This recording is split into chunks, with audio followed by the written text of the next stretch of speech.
Taiwo Ajayi stood beside his wife, Amoka, in the sterile white hallway of the fertility clinic. The air was cold and thick with silence, broken only by the soft buzz of a flickering light above their heads.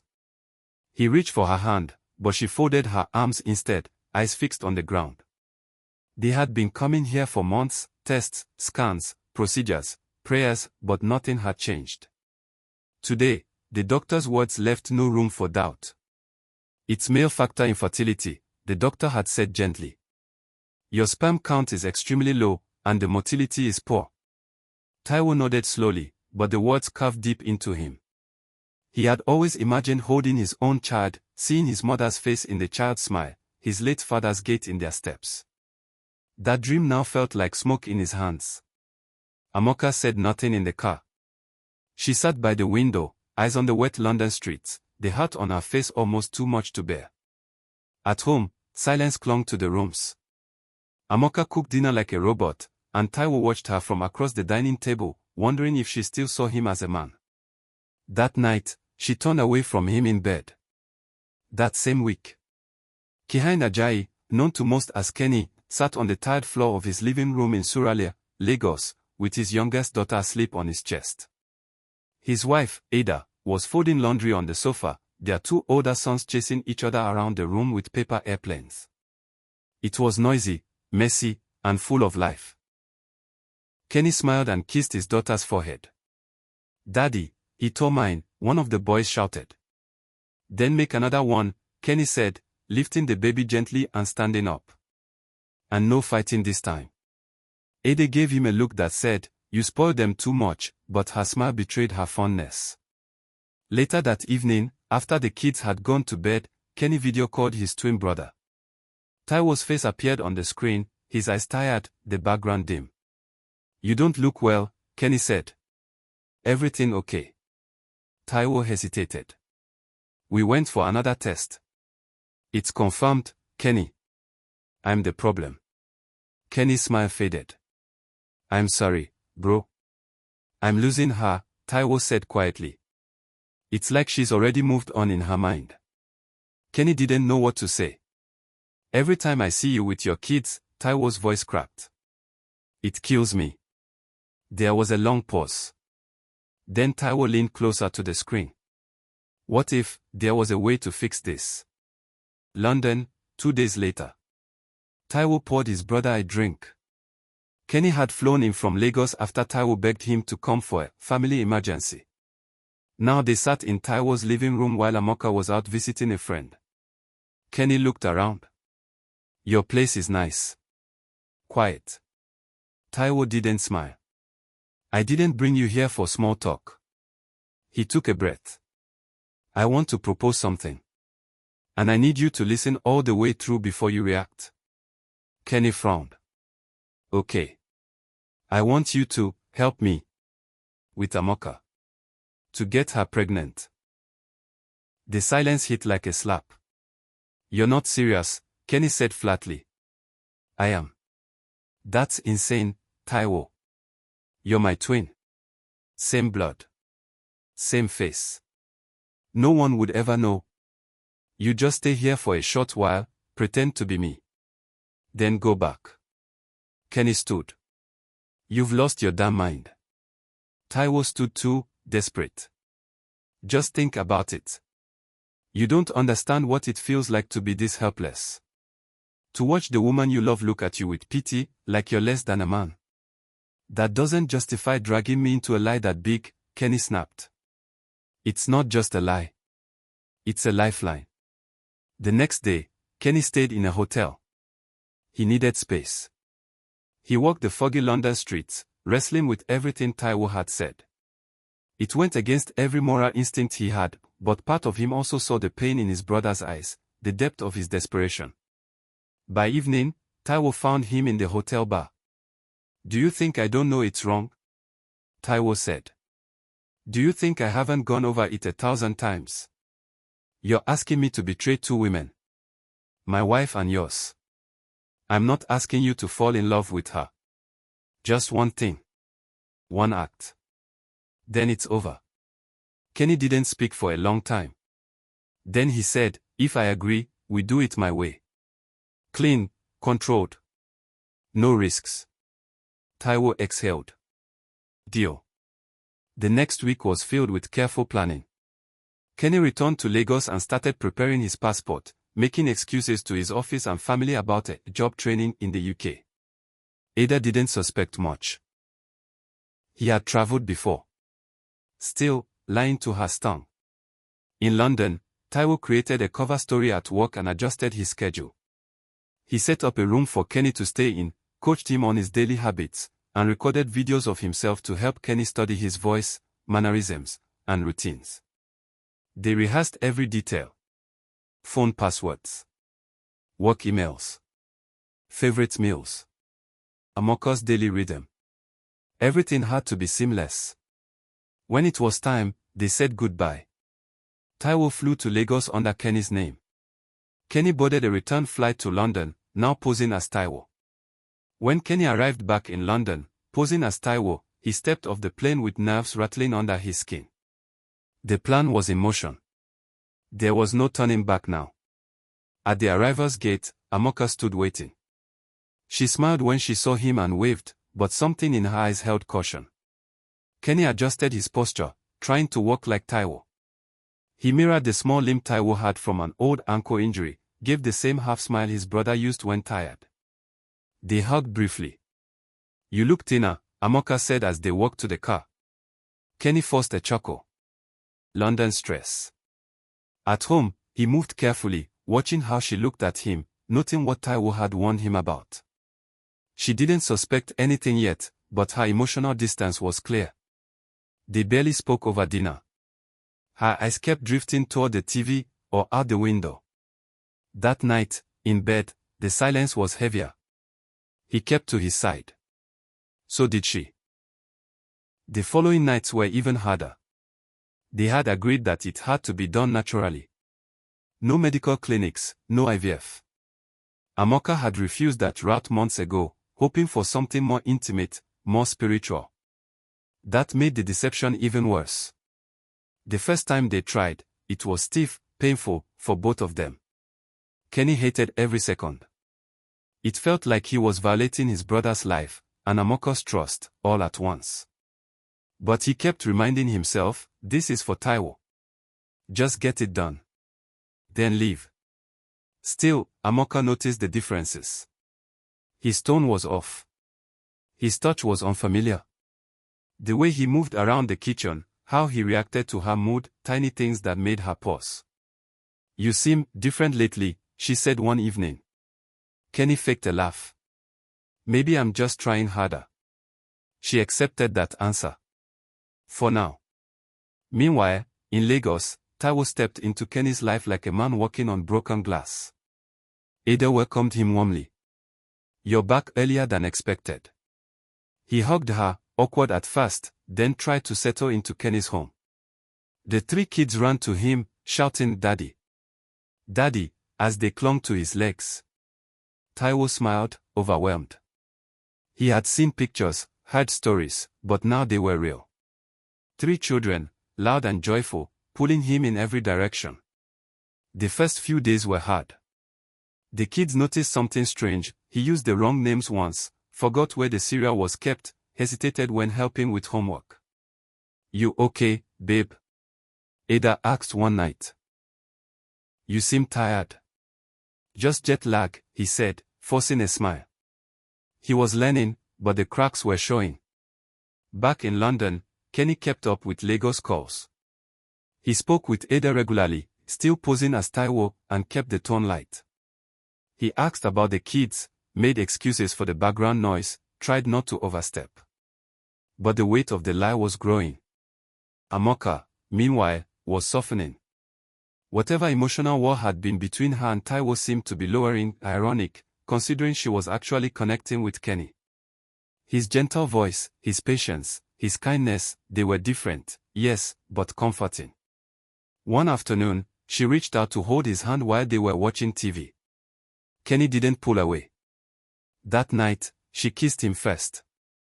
With each passing day, the line between the lie and the truth grew thinner. Kenny began to enjoy London more than he expected. No responsibilities. No 3 children waking him up at dawn. He took long walks through Hyde Park, ate at cafes without anyone pulling his sleeve, visited art galleries alone. He even started going to Taiwo's workplace, just to keep the act believable, but found the job surprisingly manageable. At night, Amoka would lie next to him with her head on his chest, whispering small things she had never said before. Kenny knew he should stop. But he didn't. In Lagos, Taiwo started to feel something wasn't right. He could hear it in Kenny's voice during their private check-ins. Less urgency. Less discomfort. Kenny was getting too comfortable. Any news? Taiwo asked one night, pacing in the kitchen. Nothing yet, Kenny said. You've been there almost a month. It takes time. Taiwo gritted his teeth. We had a deal. You were supposed to be in and out. No lingering. I know, Kenny replied. But his voice was flat. Later that week, Taiwo made a mistake. At a family lunch, he forgot the name of Ada's sister, someone Kenny saw often. Ada stared at him for a full 10 seconds. You sure you're okay? He nodded quickly. Just tired. But the doubt had begun. Kenny stood by the window, watching the grey London sky blur into dusk. Amoka was in the kitchen, humming as she stirred a pot. A month ago, she wouldn't have spoken more than 3 sentences at dinner. Now, she reached for his hand. She touched his shoulder when she passed. She laughed at his jokes. He told himself it was all for the mission. Just playing the part. But it was a lie. He liked her. He liked this life. During the day, he took longer walks. Visited art galleries. Spent time at cafes. He even started going out at night, bars, lounges, social events Taiwo never had time for. One night, he let a woman flirt with him. He didn't stop her. But he didn't go home with her either. Still, the boundary had shifted. He came home late, sometimes after midnight. Amoka noticed. You've been working a lot, she said. Trying to keep busy, he replied. She looked at him for a long second. You're different, Taiwo. Kenny didn't answer. In Lagos, Taiwo's nerves were fraying. He was doing everything Kenny had asked, taking care of the house, playing the role of a father, showing up at Kenny's workplace, checking in with Ada like nothing was wrong. But something was off. Ada had started keeping her distance. She would pause before kissing him. She noticed his changing habits. One night, she said it out loud. You're not yourself. Taiwo laughed it off. Babe, what are you talking about? You used to snore louder, she said, frowning. Now you barely do. You even walk different. Taiwo froze for a bit, then forced a smile. Maybe I lost weight. But the suspicion was real. He tried to call Kenny that night. No answer. He sent a message. No reply. The silence felt like betrayal. Kenny sat on the edge of the bed, watching Amoka sleep. It had been nearly 2 months. They had tried for a baby more than a dozen times. Still no sign. But something had changed inside him. He was no longer just pretending to be Taiwo. He cared about her. He knew her routines, her laugh, her fears. He had learned the way she curled up in the corner of the sofa with a book, the way she held her tea with both hands when it was cold. She wasn't just his brother's wife anymore. One morning, he looked in the mirror and said it out loud, "You have to go home." But he didn't pack. A week later, Kenny got a call from Taiwo. He answered it outside, pacing the street. What's going on? Taiwo demanded. You're not answering. You're not checking in. This wasn't the deal. I needed time, Kenny replied. Things are complicated. Complicated how? You wouldn't understand. Try me. There was a long pause. Then Kenny said, she's not the woman you made her sound like. She's kind. She's trying. She deserves more than this. Taiwo exploded. We agreed on roles. You were supposed to do one thing and leave. Not move into my life like it's yours. You should have treated her better, Kenny said, quietly. The line went dead. Back in Lagos, Ada's suspicions grew. One evening, after dinner, she said, "You didn't call Mama on her birthday." Taiwo blinked. What? You've never missed it. You always remind your brother too. Taiwo looked down. I've been under pressure at work. You also forgot I was allergic to seafood, she added. You made pepper soup with shrimp last week. Taiwo sighed. I'm sorry. Ada stared at him. Are you really Kenny? The words dropped like a stone. He stood there, mouth open, unable to speak. She walked out of the room. In London, Amoka also began to speak out. You've changed, she told Kenny one night. I mean, you seem happier. But also more distant. There's something you're not telling me. I'm just tired, he said. All this pressure to have a child. It's wearing me down. She leaned in, her eyes searching. You're not Taiwo, are you? He froze. She laughed it off nervously, not really expecting a yes. But Kenny couldn't answer. He looked away. That silence was louder than any lie. Kenny didn't sleep that night. After Amoka's question, you're not Taiwo, are you? He spent hours staring at the ceiling, wondering how it had come to this. He had crossed every line. What was once a secret mission to help his brother had turned into something darker, something neither of them could control anymore. In the morning, Amoka barely spoke to him. She left early for work without her usual goodbye kiss. That afternoon, Kenny got a message from Taiwo. We need to switch back. Now. You've stayed too long.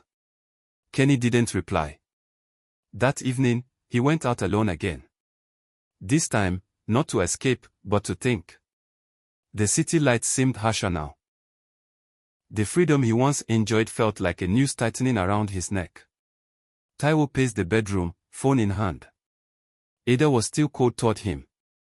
She avoided eye contact. He had tried to explain, to act normal, but the look in her eyes said she no longer trusted him. His mother-in-law called the next day and asked why he missed a family event the previous weekend, something Kenny would have never forgotten. I think you should take some time off, she said carefully. Maybe a little space would help your marriage. Taiwo knew the lie couldn't last much longer. He messaged Kenny again. You promised. You swore you'd come back before it got this far. Still no answer. He booked a ticket to London. He wasn't asking anymore. Taiwo arrived in London unannounced. He waited until Amoka had left for work, then went straight to the flat where Kenny was staying, his own flat, taken over by his own brother. He knocked once, then twice. Kenny opened the door, and froze. Taiwo pushed past him. The air between them was sharp. You were supposed to fix this. Not steal my life. I didn't steal anything, Kenny said. I feel the gap you left behind. You think this is some romantic story? This was a plan. A mission. You're acting like this is your home. It started that way, Kenny admitted. But now it's more than that. I care about her. She deserves to know the truth. Taiwo's voice dropped. You're not telling her anything. You'll switch back, today. Also help me, I will destroy everything. Kenny looked at him, jaw tight. I don't take threats. Taiwo stepped closer. That's not a threat. That's a promise. While the twins fought behind closed doors, things outside were already falling apart. Amoka came home early that day. She heard voices from the hallway. 2 identical voices. 2 Taiwos. She opened the door slowly. They both turned. Her mouth dropped open. She stared back and forth between the 2 men, same face, same height, same voice, but different eyes. One looked like her husband. The other was gentler. She backed away. What the hell is going on? Taiwo tried to speak, but she ran out the door. News traveled fast. Ada found a hidden message on Kenny's tablet. A chat between the brothers. Plans. Timelines. Swapping names. She didn't understand all of it, but she understood enough. She confronted Taiwo, her voice trembling. "You're not my husband." Taiwo didn't deny it. He just stood there, defeated. "You used our home like a cover story," she whispered. "You used me?" He tried to explain, but she wasn't listening anymore. She packed a bag and took the children to her sister's house. Taiwo and Kenny tried to fix the mess. They agreed to one last attempt at switching back, quietly, without drawing attention. They met at a hotel halfway between London and Heathrow. Kenny would fly back to Lagos. Taiwo would return to Amaka and try to patch things up. But jealousy and resentment were already eating them alive. Kenny refused to hand over the keys to the flat. "You don't deserve her," he said. Taiwo lunged at him. They fought, fists flying, voices raised. It was brutal, not just physically but emotionally. Everything boiled over: anger, guilt, betrayal. In the end, hotel staff had to break them up. Someone called the police. Now their secret wasn't just a family issue. It became a legal problem. Their passports had been tampered with. Immigration flagged their records, two men using each other's identities across countries. British and Nigerian authorities launched inquiries. Back in Lagos, Ada was questioned by immigration officials. In London, Amaka received a notice from the Home Office about inconsistencies in her husband's visa documents. The house of cards was falling fast. Amaka sat at the edge of her bed, arms wrapped tightly around herself. The living room was quiet now, but the echo of the twins shouting still rang in her ears. Two men with the same face, same voice, but different hearts. She thought she was going mad. Kenny stood near the door, unable to move. "I didn't mean for it to go this far," he said. "You slept with me," Amaka said slowly. "You let me pour my soul out to you. You watched me open my heart, and you didn't stop." "I love you," Kenny whispered. Amaka stood. "Then why did you lie?" He didn't have an answer. Taiwo returned later that night. He found the flat empty. Amaka had left. Her clothes, her jewelry, her work laptop, all gone. There was a note on the table. "You both broke something sacred. I don't know if I'll ever forgive either of you." In Lagos, Ada kept her distance. Kenny, back now in his rightful place, tried to explain, to beg, to rebuild trust. But Ada couldn't look at him the same way. Not after knowing what he'd done. Not after learning he had slept with another woman, even if it was his brother's wife, even if it was for help. The children asked where Daddy had been. She said he had traveled for work. They were too young to know the truth. But Ada knew. And she couldn't forget it.